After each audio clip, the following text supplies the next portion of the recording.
Hi again, folks. Welcome back to our Geeks on Dice, not Curse on Dice. That's in a couple days. But this is, in fact, Geeks Talk, and today we're talking with Connor of Dice on Ice.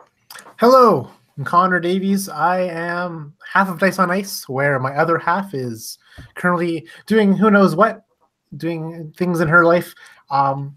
She will not be joining us today.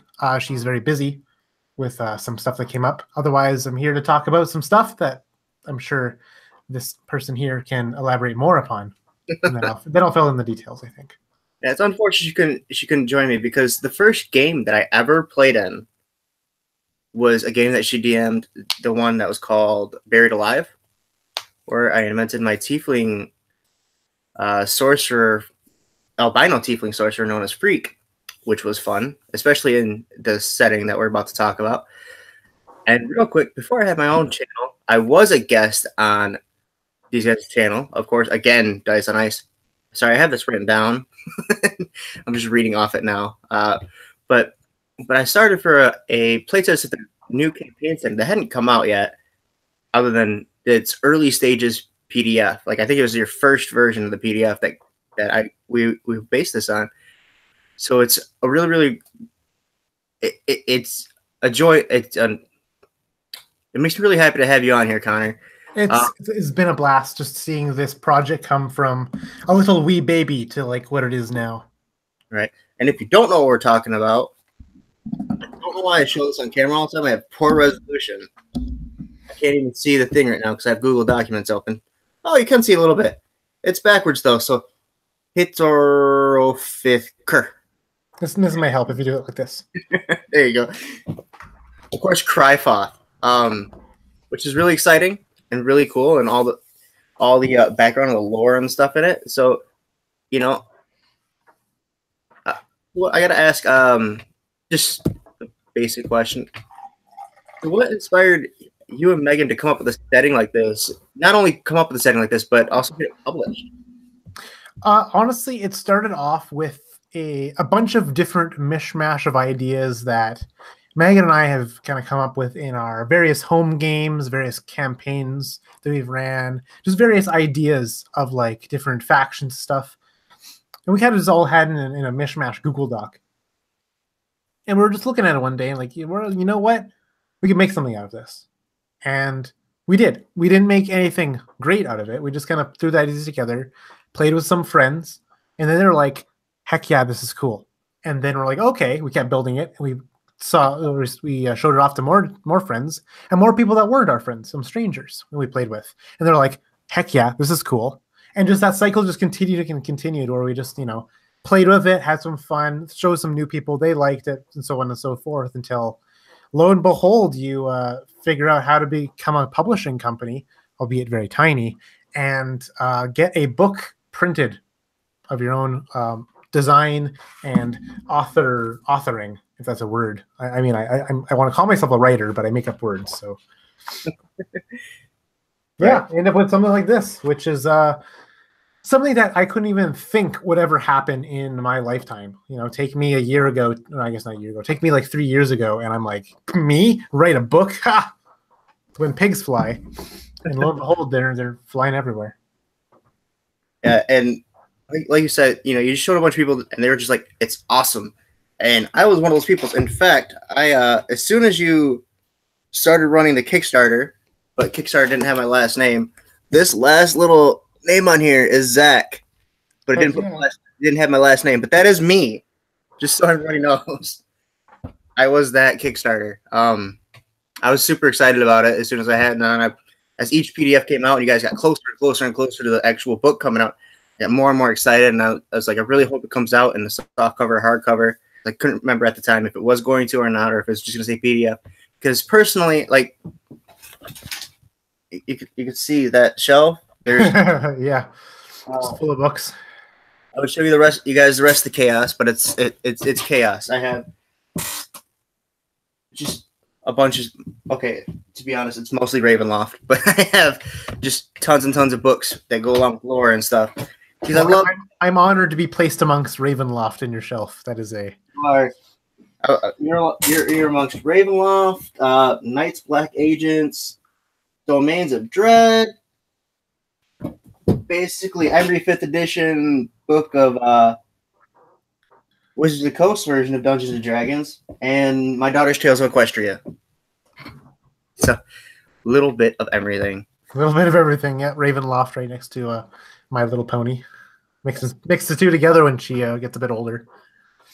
Yeah, it's interesting too. She's 8 years old, and a lot of times she'd rather DM, which is really exciting for me as DMing. You know, a big thing for me. So, one thing I got to talk about, and I didn't write down the page number, but you guys and I am pulling out the actual book here. Page 8. You guys made it very, very clear that this campaign setting is about being survivors and not the heroes. Yeah, exactly. Yeah. So, well, is that just something you and Megan personally like to do, or is that just something you felt went with the setting more? What was the inspiration behind it? We were just looking for a way to tell stories in D&D a little bit differently. We're all very used to being the heroes of the village, or the heroes of a kingdom, or the heroes of X. Just insert something into the little blank there. Season to taste, right? But everyone's heroes. You know, that's when people like to play heroes. People like to play superheroes. People like to play not so superheroes. You know, like ordinary people being heroes, so on and so forth. They like to be the stars of the show, and we wanted to kind of subvert that a little bit and be, hey, you know what? Maybe we're gonna try and humble some people. You guys aren't the heroes of your stories. You're just spectators. You are bystanders. You are survivors. Like, you're just having this world happen to you, and your goal is just to live through this hellscape. And that appealed to a lot of people. It was kind of refreshing. It gave them kind of nostalgic feelings of older editions of D&D, because that's kind of the style of play of the older stuff. If anyone's familiar with OSR, that's a lot of what their kind of themes is the players aren't actually the powerful superheroes and heroes of stories. They're just like lame adventurers trying to get a little bit of gold. And so, you know, just replace the word gold with water, and, you know, you're just lame adventurers trying to get a little bit of water. And that appealed to a lot of people. And that was cool to see. Yeah, it's really cool. It is really cool. I love the gritty setting, because you don't get that, especially with 5th edition. Mind you, I've only been playing D&D for about a year, and I've been running most of the games. I ran a game for, I think, 5 months before that one of those first play tests of Crifoth came through, the Buried Alive one. And so it was really cool for me as a brand new player, as a brand new DM, to get suddenly thrown in this environment, torn away from where any other fantasy setting where supplies are abundant. You can go hunting at any time and get whatever. You know, there's always, you know, we picked you up like by a fishing line, like, oh, pull you out of your comfort zone and drop you somewhere else. Right. And that, you know, that opened up the idea to me that if you're a new DM and you really don't know what survival really is for your setting, a harsh survival setting anyway, Crifoth is perfect for it. Even if you just play in a game or two. I think I played in 3 Crifoth games altogether, one with you, one with Megan, and then one just kind of messing around with friends at home with one of the earlier PDFs. And so it was really, really neat to get that. And then, you know, it helps you build your skill set as a DM as well, instead of just, okay, you know, you get to the next town and they have everything you need at the local inn, you know, and because you don't have that. It's just that constant scavenging, constant, is this person that I just came across going to come back with friends and kill me for what I have? You know, it's crazy. And speaking of the survival aspect, let's talk about my favorite part of the setting. I've mentioned tieflings before, but they're a little different in Crifoth. Let's talk about their blood addictions. So with the tieflings of Crifoth, we wanted to take, as we did with everything in the book, our own unique take, our own little spin on things. And so people understand what a tiefling looks like for the most part. They're in the player's handbook. They have a little bit of lore behind them, and a lot of people don't like them. That is a fact. Like, people often do not like tieflings, you know, for various reasons. And we understood that, and we kind of had a little motto going into this project, is like, man, I wish tieflings were cooler. In fact, you even find the little paraphrase of that in part of the book if you want to see for yourself. But that was our little our raison de fonctionner on this project, just to make tieflings cool. And so we, in a kind of a loose spinning of the tale, tieflings are people or humans, that were born from humans that will die probably as a human, but they're obviously devil folk. And that devilness does not come from their lineage or their ancestry or some strange pact they made with an elderworldly demon. It's because they're blood feeding, rebel survivors. They eat the corpses of demons. For those who don't know, Crifoth is a hellscape, like this really blasted world where demons rule, where demons are the kind of the big antagonist. Like everything's just a mess. Cities are reduced to rubble. The wilderness is a blasted wasteland of cragged dunes, just barren land, dusty sand, and just like nothing exists, like no greenery, no water. It's like Mars. It's like crematoria, all those nasty places you see in your movies, in your TV shows, in your books. Just throw them all in a blender, and that is this place. Anyway, so the world is a demon hell wasteland, and tieflings are those few survivors who are like, basically drank the blood of demons. They all were like, they twisted their bodies, their whole bodies, their souls have become cursed now. But in that curse, they found newfound power, the power of demons. And so they aren't like on the same side as demons necessarily. Whereas you might see that in other worlds where like demons and tieflings or devils and tieflings are kind of like aligned in some way, like they have kind of a mutual benefactor in some way. And here, like they are diametrically opposed. Like tieflings eat demons and demons eat tieflings. It's just like they're as opposed as possible in the world, despite looking very similar to the common eye. And that kind of is shown not only from an outside perspective from a reader looking at the world, but also the people in the world themselves have trouble distinguishing whether a tiefling is a good person or not, because like they look like a demon, a devil folk. Like, how are they not evil? And that's kind of cool, like culture to explore. And we did our best attempt at that in the book itself, just kind of seeing how people would react to these fell-blooded, hellish people, who drink demon blood to survive and win. Right, and to that point, it even says, you guys put right in the book that them drinking the demon blood was just another way to try and get a step up on everyone else around them, trying to get a step up on them every minute of every day. Exactly, right? It's just like this is a world of survival, and for those familiar with Darwinian stuff, the survival of the fittest. Right, these tieflings are like, no, we need to somehow gain an edge in this world, and that was how they survived as the fittest, was gaining supernatural power from hell itself. So, I'm just wondering here, you personally, because I'm sure you and Megan probably don't get to play in your setting unless one or the other are DMing the game. So the few times when you do get to play, what is your favorite class to try and last and live in this kind of treacherous setting? Honestly, like I feel like I personally really like how barbarians fit in the world, how rangers fit in the world, how wizards fit in the world, and how clerics fit in the world. Those are like my top 4. Not in that order. That was just off the top of my head. I mean, I could write some equation to help solve which one I like more, but I'm not going to do that here. Those are the 4 that I like the most, honestly, because each kind of takes on a different aspect, a different like way of surviving in the world, and they each kind of explores a different route, a different aspect of the world. Where the barbarian and the ranger are a little bit more gritty, down to earth, like practical, like I will deal with what I see before my eyes kind of people. The wizard is all like, I'm going to explore the world's ancient past to find some secret to help me win or even make a better future.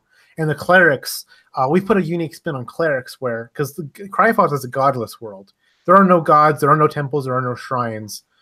Instead, the world is riddled with these things called primordials. They are basically animistic spirits, spirits that reside in the rocks, in the sand, in the dunes, in the boulders, in the cragged lands. Even in the air itself, they're elemental spirits that you can basically draw power from as a cleric. And so those are what the cleric domains are, right? You actually literally find a spirit of trickery, or a spirit of war, or a spirit of life, or a spirit of nature, or whatever, to guide you on your path. And you're kind of like, that's how you gain your divine power. And I think it was really cool to kind of have play out in the world, was those kind of like weird like shaman people that have access to the spirits of the world and fight demons and stuff. It makes sense. And I do feel like the barbarians and the rangers of the world would probably be the most common too. So it makes sense that more, you or even more players in general probably lean towards them in this setting. Yeah. Otherwise, it's just everyone trying to be a cleric so they can try to create water and then discover the create water spell doesn't exist. Well, yeah, by the way, you can't create water in this world. Yeah, also, we had a few hoops that we just that other players discovered when we were playtesting the world, such as the create water spell and the hero's feast spell and good berries and all these stuff. And like we're happy we playtested, because without that we would have found these spells or other abilities that completely just like throw all the work we've done kind of setting up this atmosphere and this mood and this challenge, throw it in the blender, make a milkshake of it, and everyone's having a good day sipping on their good berries and stuff.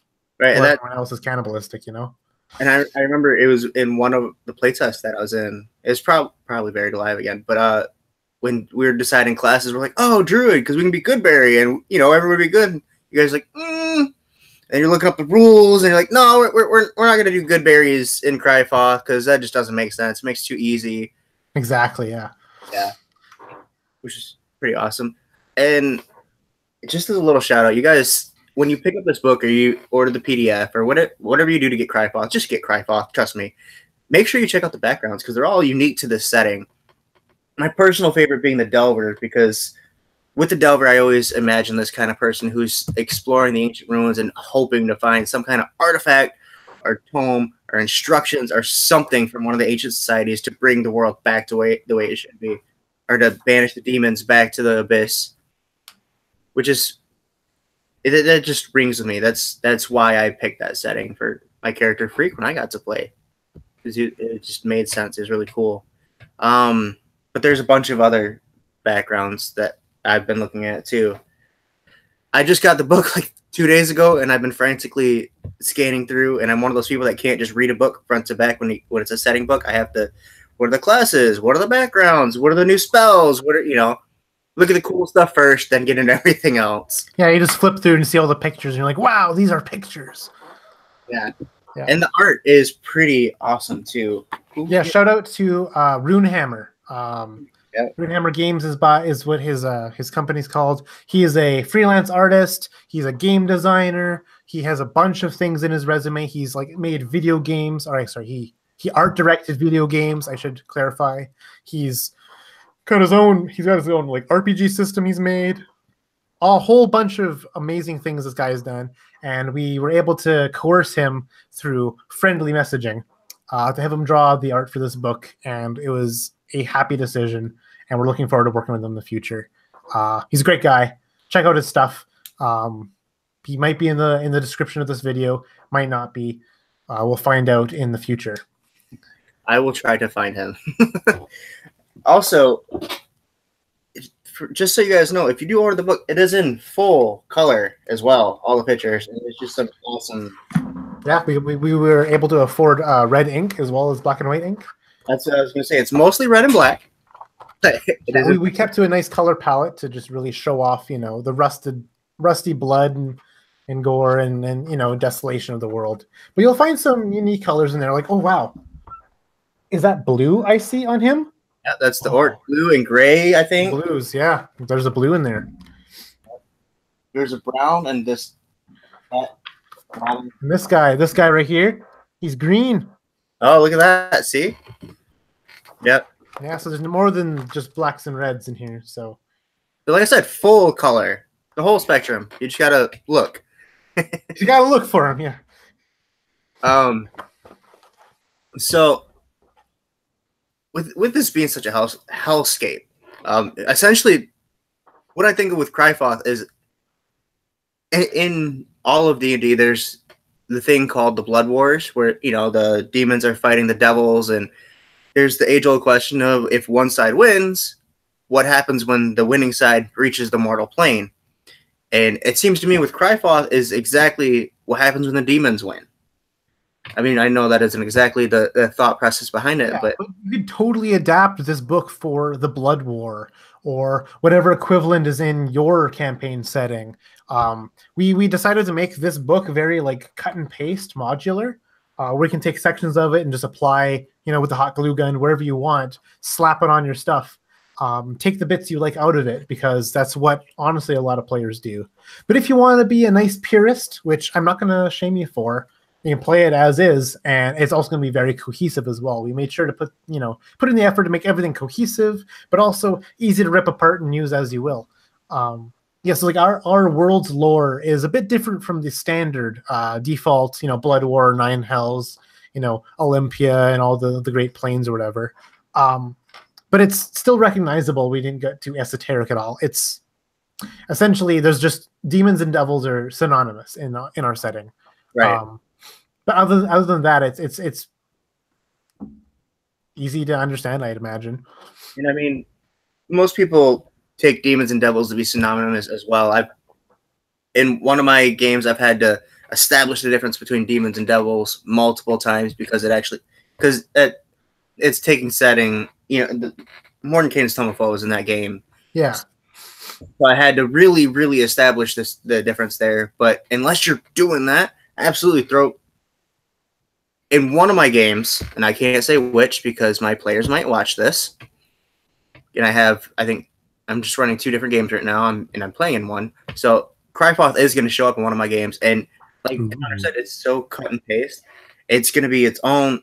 Probably what's going to happen is there's one continent where there's still kind of an oasis where they're at right now, and everything's normal, and they're probably going to be ejected out of there somehow, and the rest of the world is the wasteland of Crifoth. And I'm pretty badass to see, like just them being ejected, like, oh, I thought the world was nice, and you're like, ha, the world is not nice. And the best part about that is once they get to Crifoth, they can get to Crifoth and they meet someone there, and they try to explain to someone from Crifoth that, yeah, there's this land where it isn't so horrible, and the person just doesn't believe them because this is what they've known their whole life. Yeah, like, oh, you're just sick with the sun sickness or something, sun fever. Exactly. From the desert madness. You've got the plague, which is fun. Hold on here real quick. I was just reading about this. Yeah, the world plague, which is another really cool thing is there's a couple different subclasses, as I call them, or branches or whatever you may call them. But one of my favorite ones is the World Plague is an otherworldly patron for the Warlock, which is really neat and really unique because the World Plague isn't like a living entity, is it? It's just it's not really a living entity, but maybe if we had scientists in Crifoth, which there are none, they might classify it as a living entity, but it's kind of beyond the scope of whether it's living or not. It's just there, and it's powerful, and it's deathly, and sometimes warlocks have a weird symbiotic relationship with it, and that weird symbiosis that like is so rare is one of those class options where you basically have not died from this terrible world plague. It's called the World Plague in the book. It's also known as the Affliction. Basically, it's like this curse on the world that also like curses like kills the life forms on it as well. So it's both a disease of the world itself and of the people within it. So that's kind of a little twist. Like it's not just a plague; it's like a world plague. Like the world is literally dying from it. Yeah, it kind of like it's like a slick black oil. Essentially, like what it does is it turns this sickness, this curse that's been laid upon the world, turns water into oil. Just like where rivers and lakes once flowed, there are now just these reservoirs of black, tarry goo of this slick, slimy residue of oil that runs in these thick streams everywhere. And it like blights and curses and mutates anything that it touches that's alive.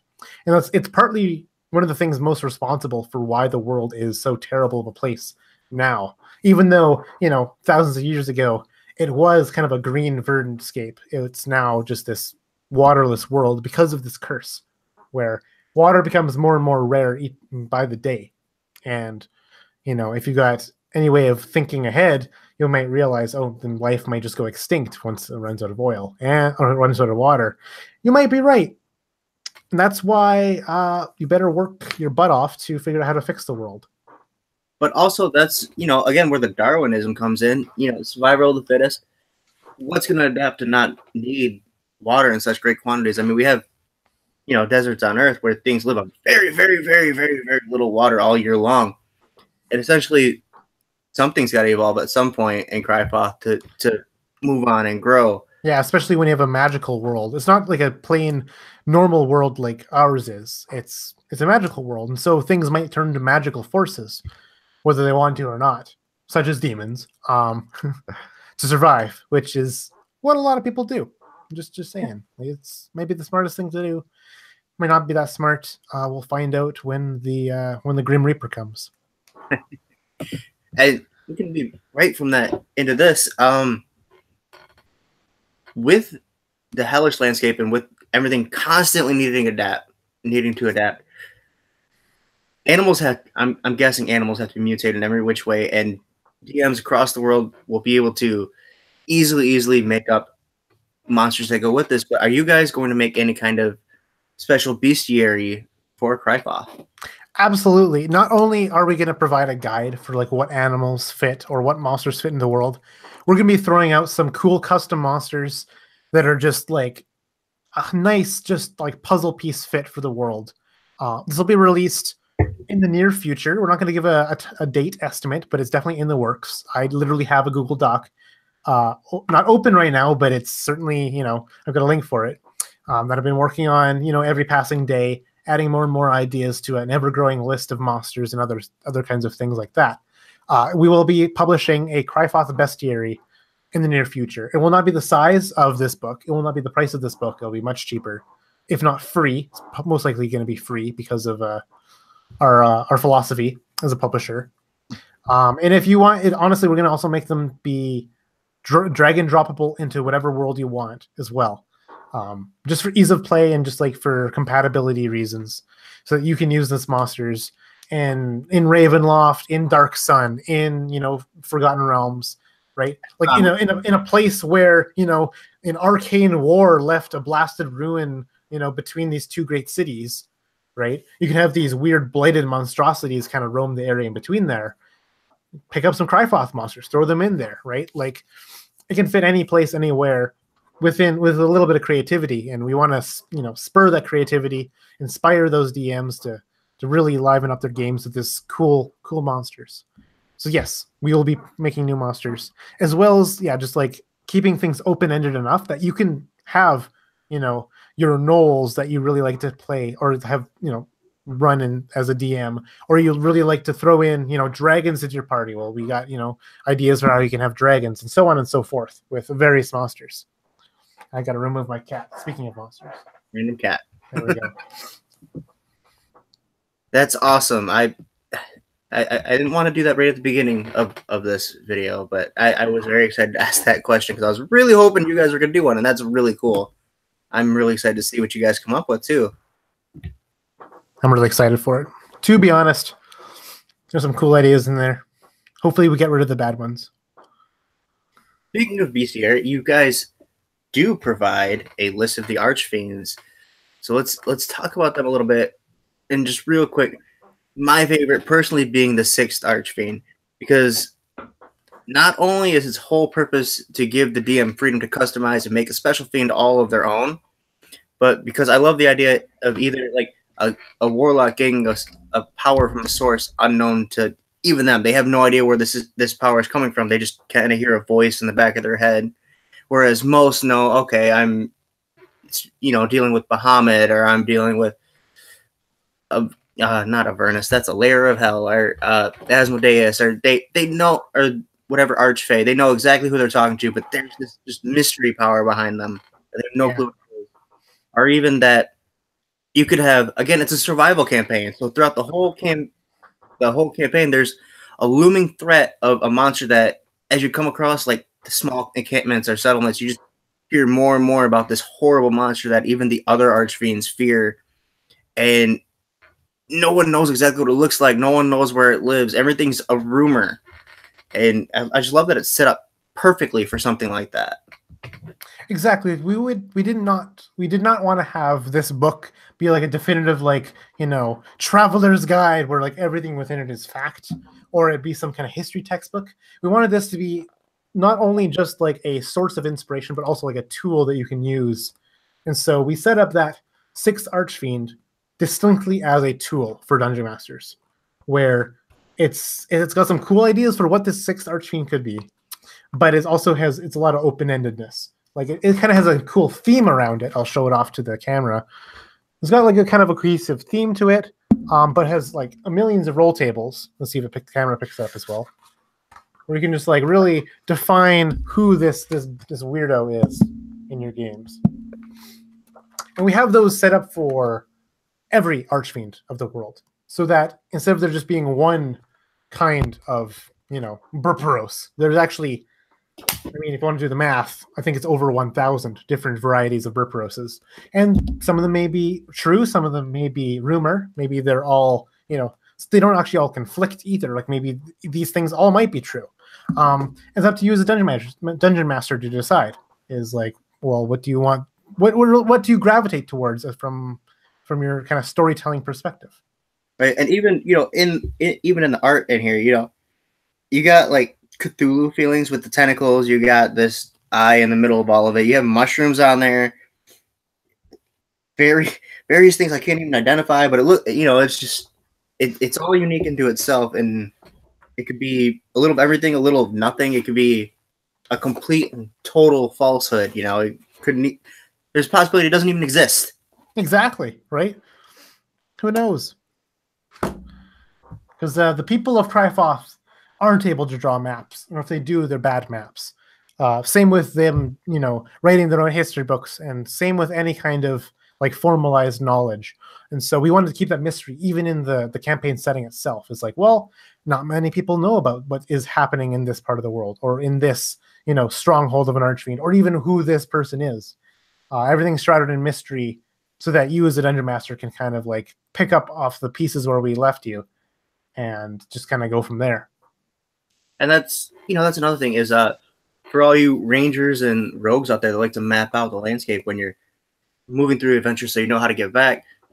I love that Crifoth, you guys could bed down for the night during your survival phase and wake up the next day and the landscape's entirely changed because a passing sandstorm, the will of a demon.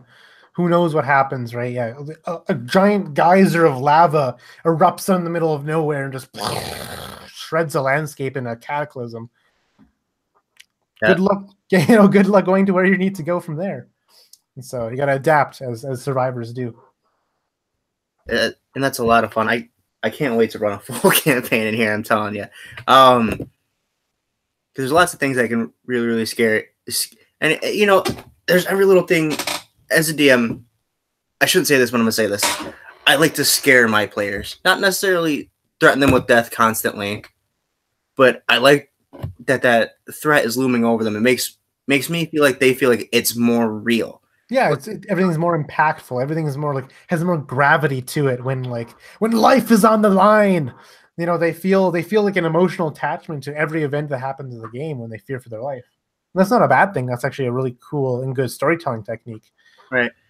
And everything about Crifoth just captures that perfectly, from the lack of resources, the exhaustion, the looming, like I said, the looming threats of the Archfiends, which honestly most of them probably aren't even paying attention to you until you make some kind of a mess of something. But all the other fiends that serve them are constantly hungry as well. They're out doing the same thing you're doing. They're out scavenging for everything they can to bring back and appease their master, or just to eat that day, or whatever they want. because they kind of rule the world at the moment. Um, so I also one very important and cool thing is the races of Crifoth. They're all a little bit different. But one that I remember when I play tested with you, Connor, we fought a character that you called in the game the Fire Bitch, which we learned of the race called Incarnum. Is this like the Crifoth version of Ganassi, or were they inspired by something else, or was this just off the top of the head? Or if you wanna like define them as something that already exists or whatever, we'd kind of call them the kind of a cross between an Aasimar and a Ganassi, in a way that they are like these are like divinely inspired beings. If you want divinely, I'm going to use loosely here. They're like otherworldly inspired beings of elemental origin.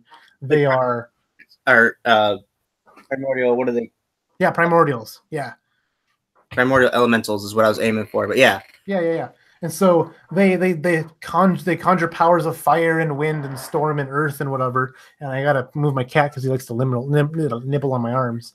But the coolest thing about them is that they incarnate. They are not born. They're not human at all in any shape, way, or form. They are made. They are spontaneously generated because of the world. The world is in pain. The world is suffering, and you can imagine the Incarnum as like white blood cells of the world. They just like kind of just pop into existence, go fight whatever infection's happening. They're probably going to die because, that's what white blood cells do. Right. But little by little, they kind of make a small impact in the world. And that's what kind of the race is about. You spawn into being one day, you're fully formed, you don't have a childhood. You weren't birthed by some mother. And you're fully formed, and you're like, I have no idea what's going on, and your hands are on fire, and you have to make sense of the world around you. And that's kind of the stories you can tell with the Incarnum, is like trying to find your own place in the world, and you got this like nagging thought in your mind of like, I have a greater purpose. I need to go, cleanse the world of evil. And sometimes they don't follow that path, right? They follow some other path. Sometimes they do. They do kind of take up that mantle of like world cleanser or something. To whatever effect that may have as a tiny little white blood cell. That's a really cool way of thinking of it too, because then you have the whole idea of the earth that you live on, the planet that you live on, is its own living being, and the affliction is literally an affliction, a disease that's killing it, and it's trying to fight it itself by giving birth to this race of the Incarnum. Exactly. Yeah. Really neat thought process. That's about all the stuff I have written down. Is there anything else with Crifoth? Because there's I could talk all day about it. I really could. I want to show off some pictures of the Incarnum for those of you who are more visually oriented. Here we have the Stormborn Incarnum, which conjures power of wind and lightning and all that stuff. We got the Cinderborn Incarnum, which is more about like fires and pyres and magma and stuff like that. Actually, I'll give a nice little close up here. Skeletor Man, and badass wind lady. And then finally the last one, there's three kinds. Stoneborn. This one is the Dustborn. They're basically the embodiments of like dead plants and stone and rubble and dust and sand. They're very earthy. And so they're big thug, and not big thug. They're big, like rugged, tough, literal stony hide people. If you want to be like this Goliath, of just like stone muscle, you can be an Incarnum. For the other races, though, there's a total of 6 we've introduced in this setting. They're intended to be played in the setting. They're not going to be balanced with the other settings of other worlds because we want to keep things consistent internally. So starting off, we have the Ash Elves, which are it's kind of a sub race of elves, but they're entirely unique and distinct from your regular elves. They're essentially the elves of this world who have kind of lost their history. No longer do they plants to life and have great kingdoms of flora and fauna. They are just these nomads trying to collect lost ancient elven art. And so they're kind of the wise, tranquil people.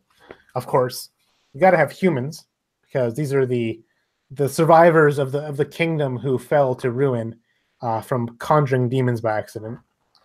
which led the events of Crifoth into motion. So they're just pure-on survivors.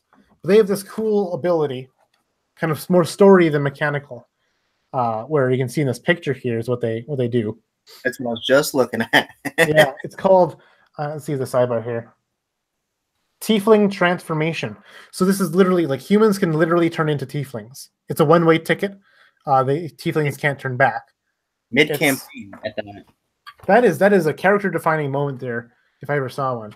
We saw the Incarnum.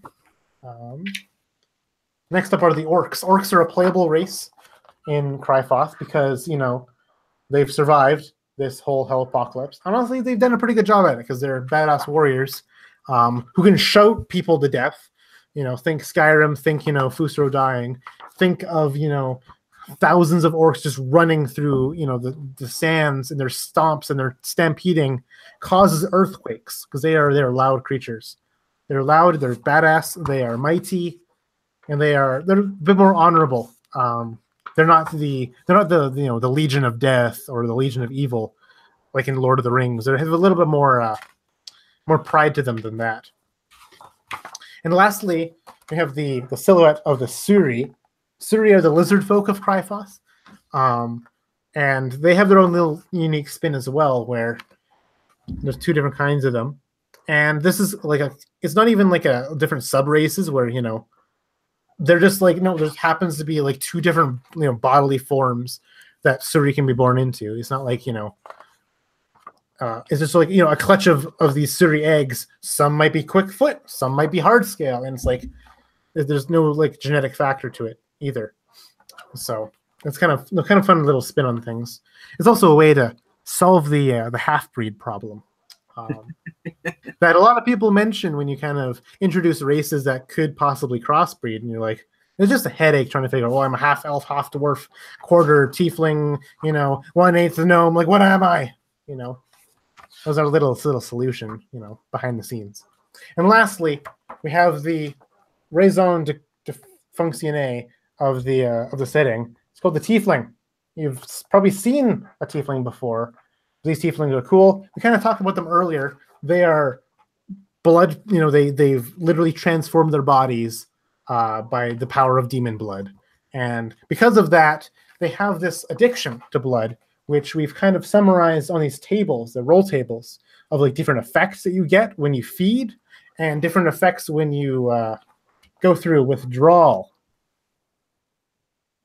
So if you don't spend enough time, you know, hunting and eating demons, you'll actually like feel this addiction cling to your soul and tear you apart from the inside, and kind of urge you to feed more. I can't read those roll tables on the video. That means you just got to buy the book or the PDF. I mean, I can try and zoom these in, and you can screen capture it. But what if I shake it? You can't read it. Exactly. Got to buy the book. You know, subliminal messaging. We'll actually have a little soundtrack on this video saying, "Buy the book, buy the book, buy the book." I'll figure it out. I do want talking about my tiefling character earlier, and right there in the tiefling names, once again backwards. You can't see it at all, but is the name Freak, which made me really happy when I saw that. Yeah, we like to make little odes and little references to all of our playtesters and important people by whatever name their characters had in playtest games. We tried to find a way to sneak them in somehow. Sometimes we put it in the recommended names list of races. Other times they're actually like physical people that make quotes, like in-world quotes. And it's kind of cool for other people to kind of like, oh, I remember this guy, right? Like even notable NPCs in some games make an appearance in the book, and it's kind of fun to have that happen. Right, and it's really cool, and it's really cool that you guys did that for your play. You know, everyone that went through all the playtesting process with you, and you know, just trying to help you figure out your way along as well as them trying to figure out this awesome new campaign setting. Now, I did mention that there is a couple additions to player subclasses, and I kind of the Warlock one, and I can't remember what the other one is. I know there's a Bandit one for the Rogue, which is neat. There are 6 total that made it to the final version. A Barbarian one, a Cleric one, a Sorcerer, a Wizard, and a Warlock. and the sixth one eludes me for the time being. Because I totally wrote this book, guys. Warlock, Sorcerer, there's Bandit for the Rogue. Paladin? Nope. New one in Paladin. One, Barbarian, Cleric, Sorcerer, Warlock, Wizard. That's 5. Okay, just pardon me. There's no sixth one. Just those 5. And just the descriptions of how each of these classes fit into the world of Crifoth too is amazing. I love everything about this book, Connor. I really, really do. We put a lot of effort into it to make it basically something that we love too. We wanted to make sure that we had a book that we were very proud of. Going the distance, having those costs that we needed to pay or to spend on things to make sure this book is like amazing. We wanted to make sure that we were proud of this because this is our first publication. It won't be our last, and we wanted to kind of start off with a bang. And I'm very proud with what we've made. It was quite a journey from both beginning to end. So I'm not going to pat myself on the back because that's a little self-entitled. But if you could reach through the camera, I would love a pat on the back. I pat you on the back. In Canada, and that's like really far away. No. just chop off your arm and send it through the mail, and then that'll grab your hand and just like. I will say I'm patting you on the back because it is really awesome. And it was really cool. Thank you. Part of your guys' production too, and I know that the other all the other playtesters, and I'm sure all of your editors that you have in here, including the awesome Matt Click and Marquise Harris. Okay, those are the editors. I know they probably are really happy to have been part of it as well.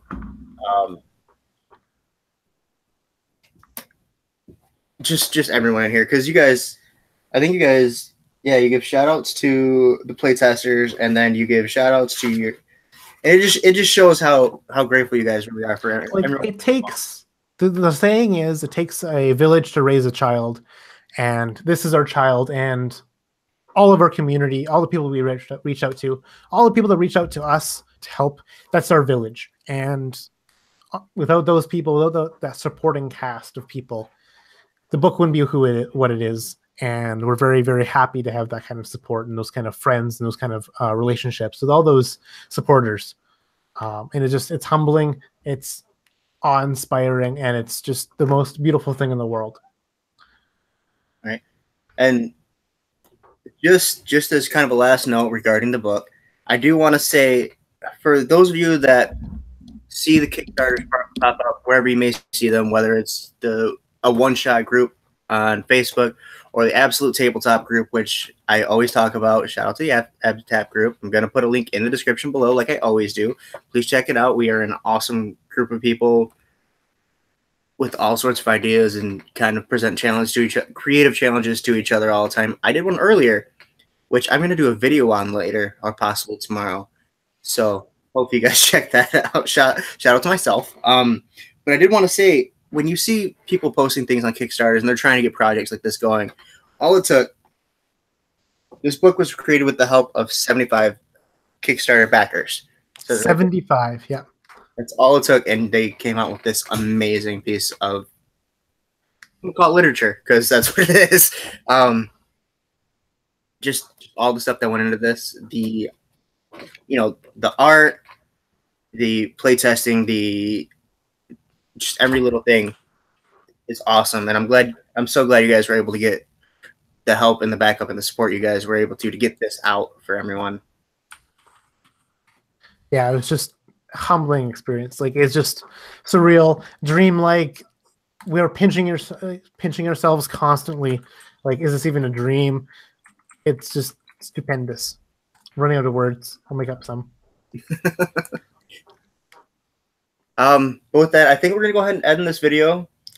We'll probably come back for another one because, again, I still got to read through it. I got it like 2 days ago on Wednesday. I think I got it, which was really exciting for me because I had been bouncing in my seat until I could get a paycheck, and we lost both the viewers when I said that. But I've been, bouncing in my seat every day, just waiting for it to come out or get here in the mail since I paid for it. So it's really, really cool. But we're gonna leave it on that note, and well, we're gonna leave it on this note.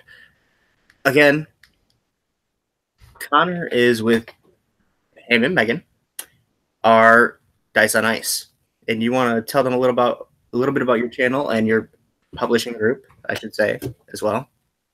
Yeah, well, we're Dice on Ice. You can find us on YouTube at Dice on Ice. You type it in the little YouTube search bar, and it probably should be the first thing that pops up. If it's not, then it's probably going to be in the description below. There, we run a lot of live plays. If you want to check out Crifoth in action, every Tuesday evening at approximately this time, right now, which you, as a future viewer, will not know what this time is, would be about 7:30 p.m. Mountain Time. About that, I mean, we kind of start at variable times. You can see Crifoth in action. Just these every weekly game. Check it out if you want to. Check it out if you don't want to, because we're going to tie a little mouse to your keyboard that clicks things for you. And we also play other things there too. So we're gonna have some kind of new video content up there soon, ranging from just general topic discussions to little animated skits, so on and so forth. It's gonna have a fledgling channel with a lot of cool content. And Megan runs some damn good games if you want to watch them. So yeah, that's all I gotta say is buy our gosh dang book. Yeah. Buy the book, watch their videos, because both Megan and Connor are awesome DMs and players. It's great to watch you guys as well as play with you. Not as long as play with you, but as well as playing with you guys. And of course, don't forget, guys, that it's either Saturdays or Sundays every other week. It's kind of loosey-goosey. Everyone, it's the real world, and I like to represent that in the channel. Not everybody can link up at the same time every week, every other week for a weekly game. Sometimes they flex. That's why I always say they start at 7:30-ish or 7-ish, but Eastern time, not Mountain time. But I like to have the ish because, again, it's the real world. Not everybody can sync up perfectly all the time. Just like my last Geeks Talk video with Tim, the video itself didn't sync up properly. It's still on my channel just to represent that. My Rumors game, I'm getting into a whole different subject other than Crifoth, but my Rumors game, just real quick, it ended abruptly because everyone's schedules fell apart and changed at a different time. That's why Connor is now on my Curse on Dice, so check that out. Also, because I know how to do it now, there will be a button either in one of these corners where you can subscribe to Dice on Ice. It'll be either there or there or there. There'll probably be some kind of video right here, probably. Who knows? Everything's backwards. But until then, watch for other videos. The next Geeks Talk will be with Connor McNeil. Not this Connor. Different Connor. My imposter. Talking about elementals. So, bye.